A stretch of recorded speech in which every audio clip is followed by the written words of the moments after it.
There is nothing new in the world except the history you do not know. Welcome to the Sales History Podcast. I'm your host, narrator, nerd, Todd Caponi. Welcome back to the Sales History Podcast. Today is a longer episode because I have what I believe is a treat for you. We have a guest. Well, it's a fake guest, but still, it's an interview. The best sales podcasts give you access to top performers, right? Like leaders, sellers, marketers, thought leaders from all walks of life. But have you had the chance to hear from a top performer from the early 1900s before? Well, today is just that treat. Today, we are joined by the thoughts of Norval Hawkins. Hawkins, in the early 1900s, was referred to as the greatest salesperson in the history of Ford Motor Company. He is also the person Henry Ford himself often called his $1 million a year man. Now, since Norval Hawkins passed away in 1936, I will be playing the role of both the interviewer and Norval himself. Let's see how this goes, but his story is amazing, and the way that he thought about sales struck me as so impressive that the lessons can be absolutely applied to today regardless of what you're selling. So with that, let's dig in. Norval, thank you for being on the podcast. What's a podcast? Doesn't matter. I'll explain when we're done. Anyway, to start, tell us a little bit about your story. Well, if I were still alive today, I'd be celebrating my 154th birthday, having been born in 1867. I was married at the age of 28, then immediately thrown in jail, charged with embezzlement. My new father-in-law managed to fight to get me out, but that took 3 years, so I got out of jail in 1896. 11 years later, I think, specifically if we're talking about my sales experience, I joined Ford Motor Company, and that was 1907. Eventually, I got promoted to general sales manager, which I understand is kind of what you would call a VP of sales today. I spent 11 years at Ford, followed by a short 2-year stint at the competitor General Motors. I also wrote a couple of popular books, the most popular of which were the two. One is called Certain Success, and the other is The Selling Process. The Selling Process. To me, it is one of my favorite sales books of all time. But before we talk about ideas from the book, can I ask, how did you go from former felon to VP of sales of the largest automobile manufacturer on the planet in 11 years? Well, I'll tell you the story. I was hired to do a time cost study at Ford and discovered a huge issue in their cost accounting system that was costing them a ton. The discovery that I'd made changed the direction of how the business would procure parts and scale. And what I found was considered so significant. Henry Ford himself and Charles Sorensen, who was Ford's head of production, went into the file room that I had set up to show the problem. And they poured all of the files on the floor in a symbolic gesture of putting an end to that old system. But from there, I'd always had a knack for selling and seeing things differently. Oh, well, so tell us more about that. Like regarding that knack for selling, you were called the greatest salesperson in the history of Ford Motor Company, a leader that could sell. Yes. When salespeople complained that they couldn't sell in their territory, I would have an agent take me out to their territory and in a single afternoon, sell a dozen or so cars to farmers and townspeople. And then I'd turn those sales over to the agent. But I also pressed the entire company to think differently about things. For example, the dealerships had a glass partition between the sales floor and the repair shop, much like, as I understand it, dealers still have today. I hated that, believing that looking at a repair shop when buying a car reminds buyers of expensive repair bills. I felt the same about Ford's advertising tire chains for their cars. It reminds people of skidding and accidents, so I had the ads pulled. Wow, that's so interesting. I'll never think about sitting in the dealership looking at the repair shop the same. You had another example of seeing things differently, but it had to do with you getting an appendicitis in 1913. What was that about? Yeah. So I had an appendicitis and was forced to stay in the hospital. I ended up making a list while I was there of all the things I felt the hospital should change. It should change. Like the chair in my room and the other rooms, when it was moved, it made a really loud jarring noise it was jarring to myself and the other patients. And I just, one of the items was how they should simply make the legs rubber tipped. And I had a whole list of them. Unfortunately, the hospital couldn't afford the changes that I had suggested. So the day I got out, I went and raised $55,000 to pay for the improvements I felt the hospital should have. Wow, that's amazing. It sounds like the hospital was so much better for it, I'm sure, and those were lessons that maybe were shared with other hospitals. But you eventually left Ford in 1919 and went to the big competitor, General Motors. What drove that decision? It was money. I was offered a salary of $150,000. Like, who would say no to that? I guess to clarify, in today's dollars, that would be around $2.25 million. So I couldn't say no to that. But, I could only handle it for a couple of years. I stayed for 2 years, but I preferred at the time to write books, and I had a passion for kind of getting back into accounting. And money, as I learned, is really only part of the triune of success. As it turns out, I lost almost all of my money anyway through bad investments during the Great Depression in the early 1930s. I ended up having to file bankruptcy in 1935, and that was shortly before I died of a heart attack. Yikes. Okay, well, that's certainly not a happy ending. Let's change the subject back to something you just said, though. You mentioned that money is only part of the triune of success. Triune of success, like, what does that mean? You sure? Because I'm pretty passionate about this topic. Yes, of course. I loved what you had to say about this topic in your book, The Selling Process, and feel as though every sales professional today in 2021 should hear this explanation of what is true success and why sales is the best profession to find it. Okay. Well, to start, every human being is actuated by a purpose in life. The majority of us want to be successful and to achieve our potential. Success, though, is achieved through a triune, which is defined as a 3-in-1. And what I mean is there's three things. Each one of us wants to make a name for ourselves. Each one of us wants to earn enough money to satisfy ourselves. And each one of us wants to be as much of a benefit to society as we are capable of becoming. All right, all three in equal proportions, right? We must be able to answer the question, in what field can I best attain my triune purpose and achieve success? We must be convinced of this, whether we are at the beginning of a career or already engaged in our vocation. Oh, okay. So to quickly interject, our listeners are all likely associated with the field of sales already. Otherwise, they probably wouldn't be listening. So they've likely already made a choice. Well, we need to constantly be reconvinced that we have made the wisest choice, that we only have one life. We can't make a mistake.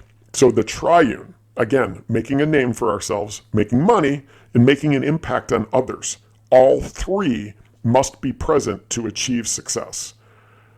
We may commit to just one and say, I just want to be famous, but then achieve that, but end up impoverished and potentially injuring others.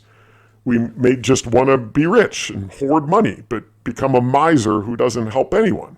Or we may just want to be a missionary and help others, which is highly respected, but will die obscurely and with nothing. Well, can we achieve success with just two of the three? No. For example, fame and fortune without service to others, is that success? I think not. It's all three. Leave behind a legacy with a name for ourselves, earn plenty of money, and have the gratification of consciousness that our life work is of real benefit to humanity. Okay. So can you share an example or two? I'll share three examples. There are three individuals you probably know today in 2021 who were all very well known back in 1920. Actually, the most famous people in 1920. Namely, that's Charles Schwab, Marshall Field, and J.P. Morgan. Right? So you probably know those names today in 2021. So let's go through the three. To start, let's start with fame. Have they made a name for themselves? I mean, given that they were the most famous people at the time, and now 100 years later, you probably still know them. I would say yes. How about money? They also happen to be three of the richest individuals in the United States. Making an impact? Absolutely. Charles Schwab, for example, he actually gained his fame and riches in steel fabricating, which constituted our greatest industrial asset of offense and defense in the war, World War I, and made the world safe for democracy. Marshall Fields set a standard of merchandising for every store on earth, great or small, with a standard of the best service to the customer, and those foundations are still used today. J.P. Morgan enlarged the vision of American bankers who, before his day, seldom could see beyond the ends of their noses, and revealed to their sight worldwide possibilities for the power of the dollar. His contributions to the strength of our country following World War I have aided everyone. All three of the triune boxes checked wholeheartedly, right? Now, for your sales audience, can you think of anybody who has made a name for themselves, greater riches, unaided by salesmanship, than have been earned by Field, Morgan, or Schwab?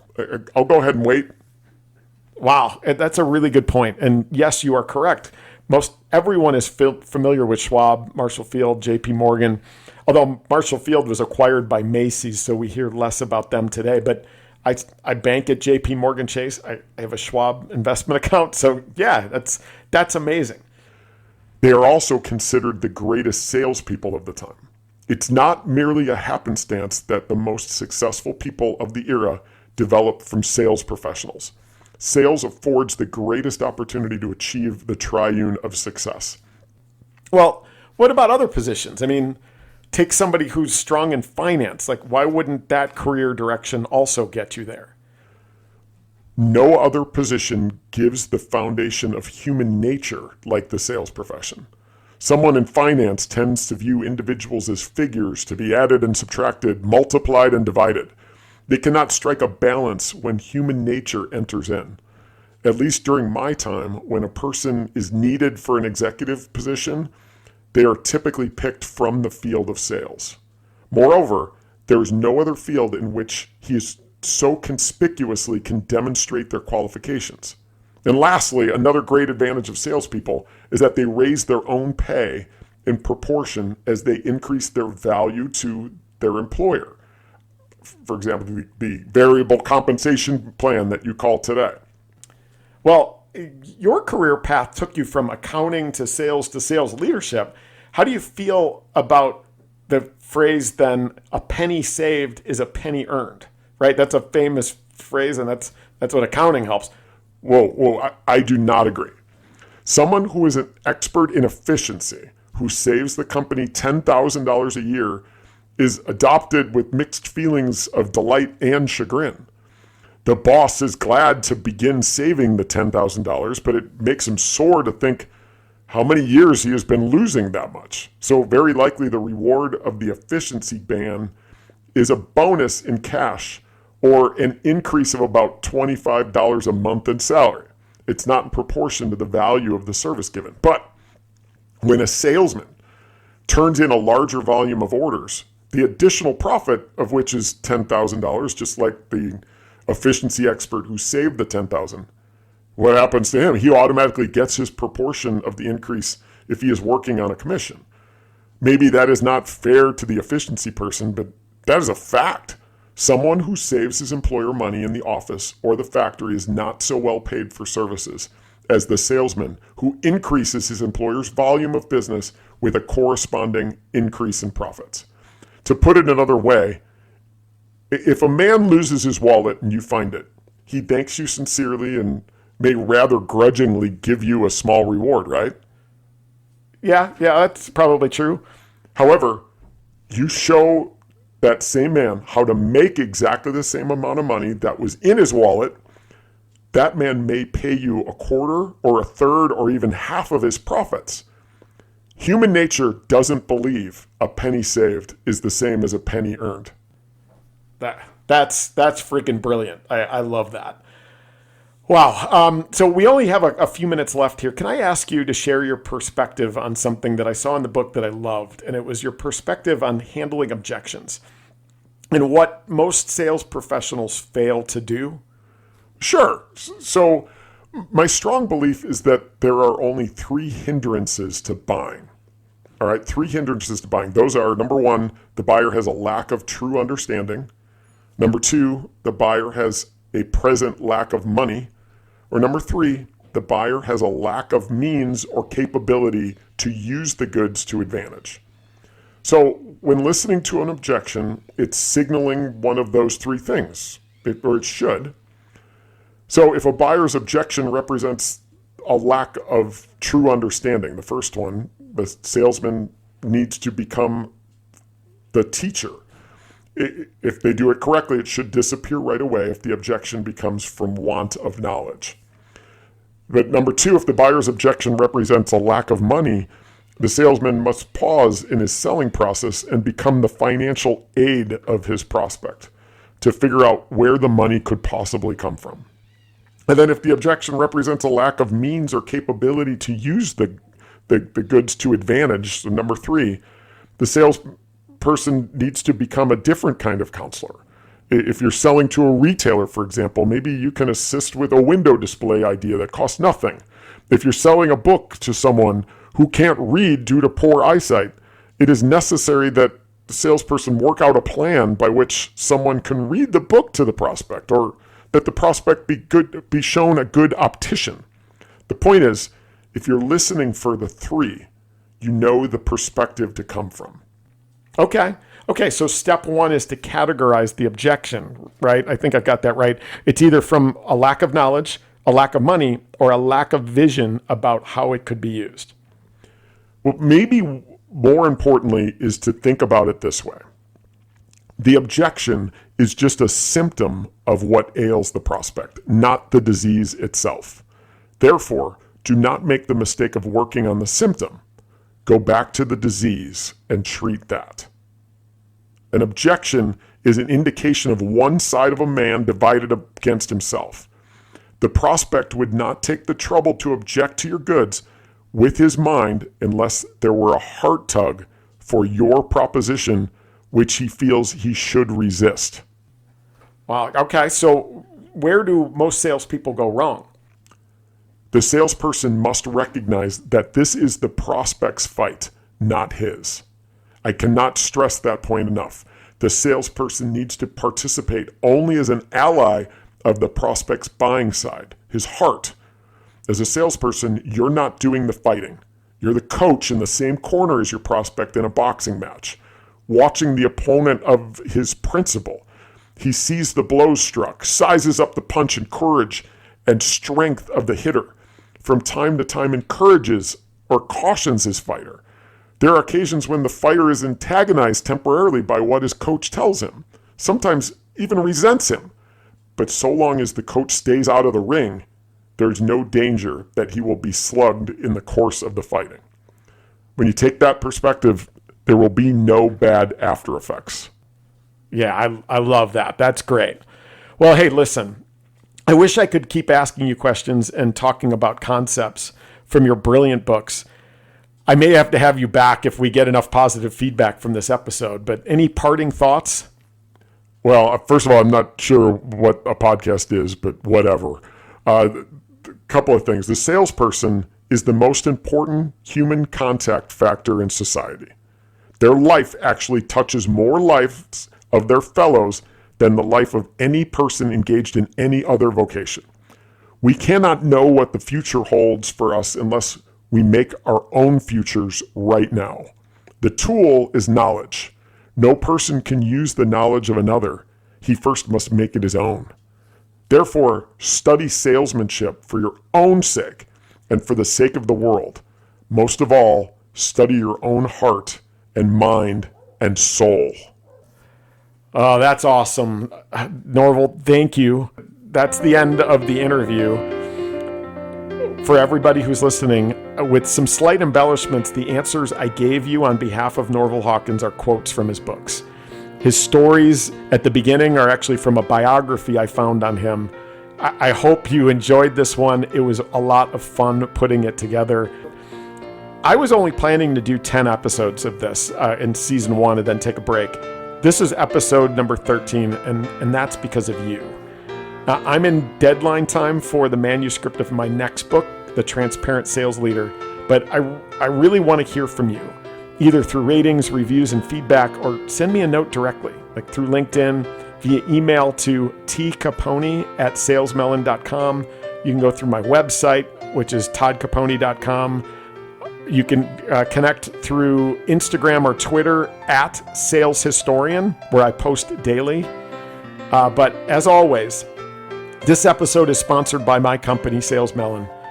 Transparency sells better than perfection, and due to the proliferation of reviews and feedback on everything we do, buy, and experience, we now have to do it anyway. Might as well figure out how to do it right in sales leadership, in overall revenue leadership. So reach out for more info on the workshops and the keynotes for your sales kickoffs, your all-hands meetings, your other training events, or even conferences that you've got going on. I would love to be a resource for you and the team.